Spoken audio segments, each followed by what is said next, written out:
This podcast is brought to you by Pragmatic Solutions, the leading iGaming PAM platform with a modular approach, including many benefits like a fast, secure, and scalable API-based platform, integrated with all major third-party products and services.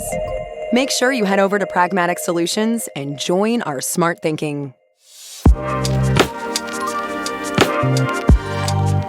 Hello, everybody. It's Bill Pascrell III here, all in with BP3 Podcast. It's our inaugural podcast, and I couldn't have a greater first phenomenal guest than Senator Joe Addabbo from New York, representing not only the state of New York, but a trailblazer in gaming in America. Senator Addabbo, who served on the New York City Council before he went to the legislature, is the chairman of one of the most important and influential committees in the State House in Albany, and that's the Gaming Committee. Senator Addabbo has accomplished so much. As a matter of fact, a year ago, almost to the date, Senator Addabbo and I had a fireside chat at iGaming Next, where he made some news talking about what he was going to do, and unlike most politicians, he kept his commitment. Senator Addabbo, welcome. Bill, thank you so much. You set the bar really high. I don't know, but thank you. I really appreciate the intro. Thank you very much. Good to see you again. Good to see you, sir. I'm really honored and so happy to have you. I enjoyed our iGaming Next fireside chat with Senator Lang, your colleague from New Hampshire, and Howard Glazer, the former right-hand guy for Governor Cuomo. Senator, let's jump right into it. We're going to try to keep this tight. You're on a tough time schedule. I think there's three priorities. You had a Senate roundtable last week on your iGaming bill. You have said a year ago that this was going to be your mission to do iGaming, to address the tax issue, and also to do fixed odds horse racing, all of which you've introduced legislation on, which is unheard of. So could you talk a little bit about those three items? Yeah, sure, Bill. So iGaming to me is the next step for New York. We've shown that we have an appetite based on our successful mobile sports betting. We have the number one product in the country. We're over $16 billion in handle, over $800 million in revenue. So the idea here is, I think we're showing certainly an appetite that we have this, product that we can build upon. And I think building upon mobile sports betting would be iGaming. For me, it's also about taking that New Yorker and giving them a safe haven to do iGaming. Because right now, New Yorkers who are doing iGaming or online gaming are going to Jersey or Pennsylvania or Connecticut. We're surrounded, or worse, even illegally. And if we really want to help these individuals from losing their home or further in debt with a gaming addiction, we should regulate it in New York. So to me, that's the next step, the next credible step for a realistic expansion, safe expansion of gaming in New York. The fixed odds, I should say the tax rate for the mobile sports betting, somebody has to make, Bill, a rational argument that you got this number one product in the country and we need to tinker with it. And remember, any reduction in the tax rate is a direct effect, negative effect on revenue and, more importantly, educational funds in the state. So somebody's have to make that argument by reducing the tax rate, we're actually going to increase educational funding. And I've yet to hear that argument. And lastly, the fixed odds, I need an appetite. I can't be the only one out there talking about fixed odds. I need to see other people saying, hey, New York needs to do this. Haven't heard it yet, but it is on the table. So let's have a discussion about it. That's fantastic. Senator, you said something to me in Saratoga 2 years ago. You committed to me that New York would launch in time for the Super Bowl last year. And in fact, they did. That was a pretty remarkable accomplishment. But what was even more remarkable was the confidence you had. And don't forget, we also were in the middle of an administration change and all types of politics, and your election and you were overwhelmingly reelected, no doubt about that. But you run, as you always do, like you're 10 points behind, and you end up winning by easy high double digits. Senator, I know that the industry has to make the case on reducing the tax rate. We have work to do there. I know we have to make the case on the power of fixed odds horse racing. We're aligned with NYRA, and we'll continue to do that. But I think since we're on the podcast of All In with BP3 for iGaming Next, I think the most interesting thing for our audience is, you are a rare breed in many regards, but certainly in this regard. What I've been trying to do with the Intain Foundation, as you know, is try to educate legislators. We didn't have to educate you. You understood that by not allowing iGaming to be regulated, legalized, and licensed, all we're doing is continuing to keep people in the black market or pushing them across the border to my state of New Jersey or PA or Connecticut or maybe potentially some other states in New England.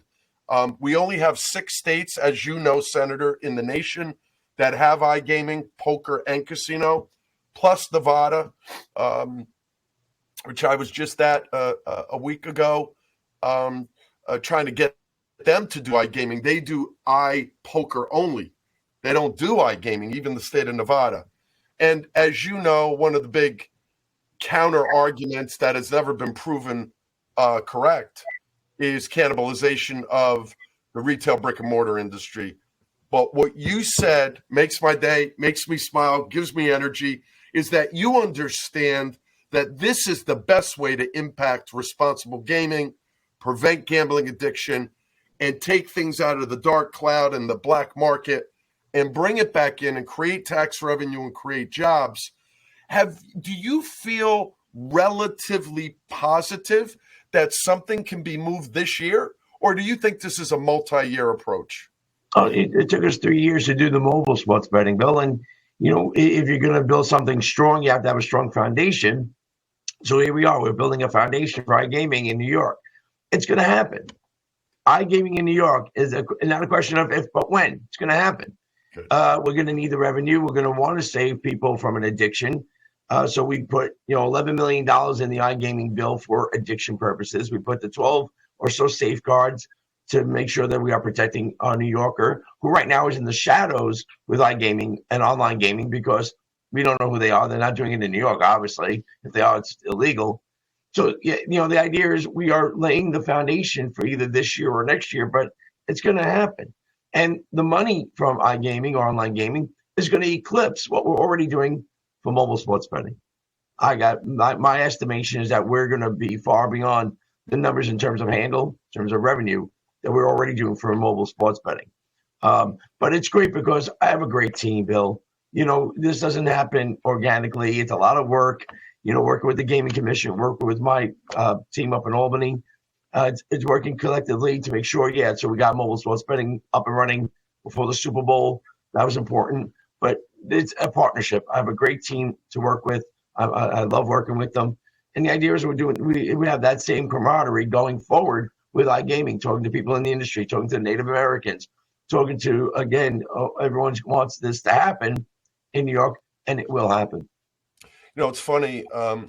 As you know, your good friend, my good friend with Light and Wonder, Howard Glazer, and I have been trying to move an iGaming bill in multiple states. And everybody thought Indiana was going to be the state. And you, as you always do, you stayed quiet. You shocked the world because you dropped your bill. The bill's getting attention. Unfortunately, Indiana's not going to happen this year.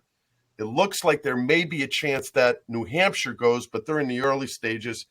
Senator, I know this is like secondhand for you, but please educate our viewers, most of whom know all about the iGaming industry, but know very little about American politics, and certainly not the rough and tumble New York politics and Albany politics. 2 things.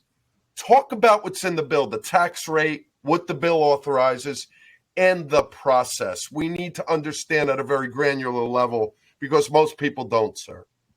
Yeah, you, again, working with a lot of pieces to put that bill together. making sure we're proud of the language. And it may change, but the tax rate is 30.5%, which I feel is competitive. It's not 51%, so don't get nervous, anyone. It's 30.5%. So I think it's competitive. But now the process. You have to first have a governor that's willing at least to have these kind of conversations. I appreciate Governor Hochul and her administration, because the previous administration, we couldn't even talk about these things. It took a $15 billion deficit from COVID to allow us to do mobile in New York. We needed the revenue. But at least with iGaming, this administration is willing to talk about this, possibly funding for education, possibly for MTA, because we have a public transportation system here in New York that needs help. So the idea is we have an administration that's willing to talk. And that's what this budget process right now that we're in is all about. As I mentioned, iGaming next and a roundtable, we have an opportunity here. I love to take advantage of an opportunity. We have a budget opportunity to have these kind of fiscal discussions about how to move our state forward. And I think this is the right time. So we will talk about it. We'll see if there's any appetite. Can't just be me, Bill. I need my leader, the leader in the assembly. I need the governor to say, hey, we want to do iGaming this year. And if not this year, maybe next year. But every year we don't do iGaming in New York, we lose $1 billion. We lose to other states. We lose to an illegal market. That's $1 billion that we could use for education. That's $1 billion that represents a certain amount of jobs. So if you want to step back and let $1 billion leave our state and lose educational funding and jobs and everything else, I don't agree with that. So, like I said, every year we lose out that we don't do iGaming. Well, New York has the opportunity to become the largest state in the nation to move iGaming. We know that New Jersey is half the size of New York. We know that the other states that have done it are half the size of New Jersey. So, you have continued to be a trailblazer here. It sounds to me, Senator, just to mix it up a little bit, that of the three pieces of legislation that you are the leader on and that you're trying to move, and you need help not only from the industry, but your colleagues and the governor, it sounds like the tax reduction is a tough challenge, right? Very few times do we reduce taxes. It sounds like fixed odds is more of a long hurl, but it does sound to me like there's so many positives and very few negatives of doing iGaming. We know there's not a lot of people publicly that will oppose it. It could create jobs. It definitely will create taxes. It helps us penetrate the black market. It helps us with our G. Do you think of the three pieces of legislation we're discussing now that has the best chance to move? I do, Bill. I do. And it's all about facts and figures, and you laid it out correctly. It's making sense. But, some people may say it's too much too soon for New York. On the heels of mobile sports betting, we have a downstate license process that's going on for 3 downstate licenses, and that's moving along. But I see iGaming as a parallel track to the downstate licenses. Really has very little to do with that process. That's ongoing. So I think that's a way that we can do iGaming while this other process for the downstate licenses are coming along. We don't want to cannibalize, certainly, any kind of job in the existing brick and mortar casinos. So we add jobs. The dealers, there are live dealers in iGaming, and the studios and the dealers have to be in New York. So we'll figure out ways to protect the current jobs and the brick and mortar so that we have the arguments, or I should say the answers to any argument that's proposed to us or confronts us with iGaming, we will have an answer for. Yeah, that's great. It's funny, and you and I convinced about this last year, and have continuously when I've had the privilege to be in your company. But Governor Murphy and the DG director, Dave Reebok, are hoping we're not successful in New York because, as you know, within months, as you predicted, and I convinced with you about this, New York trampoline way ahead of New Jersey on month-over-month GGR with sports betting, and obviously predominantly sports betting. I think that, I know that New Yorkers are coming across the bridges and tunnels, and I know that a lot of New Yorkers, unfortunately, and no fault to them, I don't blame them, nor do you, because they don't have the opportunity to do it. They're going on the Bovados and the Bodog sites, and because they want this. And there's no real reason not to do it, but we have a lot of work to do to help you educate your colleagues primarily and the front office on the power of iGaming. Now, you brought it up. I wasn't going to, but I'm glad you did. Talk to our audience, Senator Addabbo, about the Downstate 3 casino license process, which I'm involved in, so I have to be careful. But, you are an objective observer. You are the one that moved the legislation to allow all this to happen. Educate our audience on that process and where we are and where we're going. So right now, the Gaming Commission is working with the siting board. There was a question and answer period that will end right around April, May. My guess is June, July will be the applicants to submit their proposals. And then there's a review process. So we are inching along to getting those all those proposals we heard about in the news to have them actually submit their real applications. And I look forward to it with enthusiasm. I'd love to see the partners, both the land partners and the gaming partners, and their proposal. I'm hoping it's not a very large field of applicants because that would obviously complicate the process and make it longer. What bothered me was in the governor's executive budget, she listed the year of 2026 for us to realize our revenue, and I think that's a little too long. Our intent to expedite the licenses by 1 year in 2022 and 2023 was never to realize the revenue, the jobs, the educational funding, the addiction funding in 2026. We want to do it sooner. So we'll try and work with the Gaming Commission trying to expedite that time frame. The other thing in the governor's executive budget was that she wants to use not only the upfront license fees, but the tax rate revenue as well for the downstate licenses for the MTA. I like the MTA. I think they provide a critical service bill, but I can have our governor propose that we swipe money from education, which is where gaming money in New York goes. Every year, the gaming industry gives education about $4 billion. I can't have that being swiped for the MTA. So I'll say no to that proposal that we don't use the downstate licenses for the MTA, but I'll give an alternative. I'll give them the iGaming money. It's unspoken for. It's a new product. It's new funding, and a portion of which can go to the MTA if we start it this year. So that is my proposal to the governor. Wow, that's really, I wasn't aware that you offered that proposal. That's so smart because you, as is always the case with you, Senator, you don't just say no. You say, well, no to that, but I have an alternative for you that is a great compromise, and we know that's the legislative process. It's funny. I guess if the timeline works well, and I know you want it to work well, because you're an accelerator, and we're able to get the applications in by midsummer, perhaps they can make a decision by the fall, late fall, early winter. Then we have a 2-year ramp up to build, right? Now, it depends on who wins, and we're not going to get into that because that wouldn't be appropriate.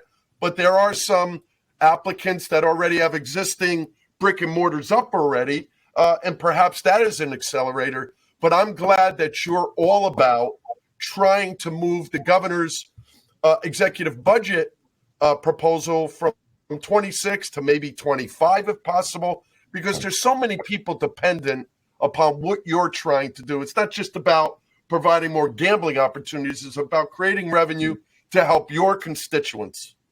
Yeah, Bill, we're coming out of COVID. We need job growth. There's thousands of construction jobs. There's post-construction, thousands of post-construction union jobs, good paying jobs for families.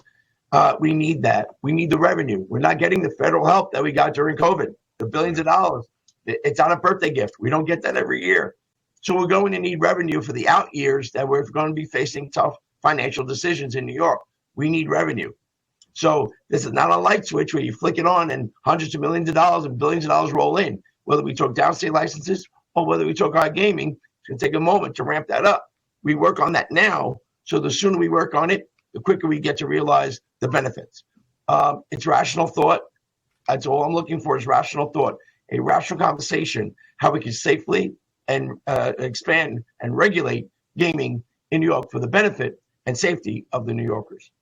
That's fantastic. I mean, all eyes around the world are on New York right now because New Hampshire is a possibility, but New York is a reality.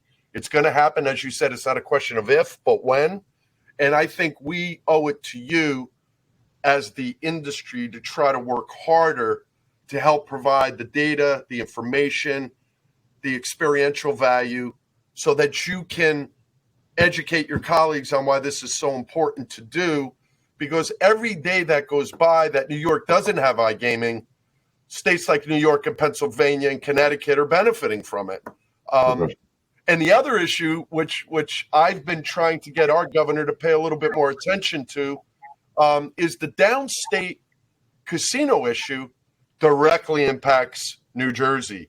And if New Jersey doesn't start to move and you're working far faster and more furiously, Atlantic City is going to be hurt by this. And so hopefully there's an elegant solution on the Jersey side too, because although we like to kibitz, we are sister states and our administrations get along so well. We work well with the Port Authority and other joint state ventures. Senator, and let me ask you a question, which I haven't heard you answer, so hopefully you're okay with the question, but could you tell our audience a little bit about why and how you got involved in gaming? What was the motivator? When I had in the city council, actually before my Senate days, in the city council, my area represented Aqueduct, and Aqueduct was, on a basically on a thin ice, and we were thinking about Aqueduct really ceasing to exist, and what would happen to that property.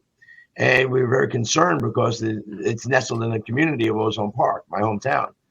And we were trying to think about what to do with that property. And then the state came in and said, well, we're going to do a racino there. So the interest of a racino, jobs, and saving Aqueduct were two things I latched onto really quick in the city council.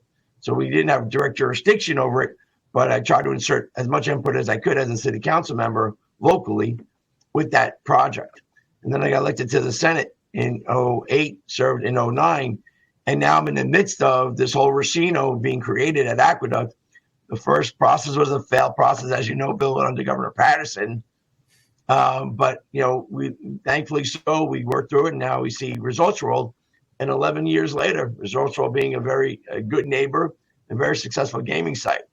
But it was my hometown of Ozone Park, the saving of Aqueduct, that really got me involved. Under then chair, as I got into the Senate, Eric Adams, who's now our mayor, but he was chair of the committee. And so it was a pleasure working under Eric Adams as chair. And then I was ranker under Senator Bonasek, and I learned so much from Senator Bonasek when he was chair. But like I said, it's been a great committee. I've worked with great people.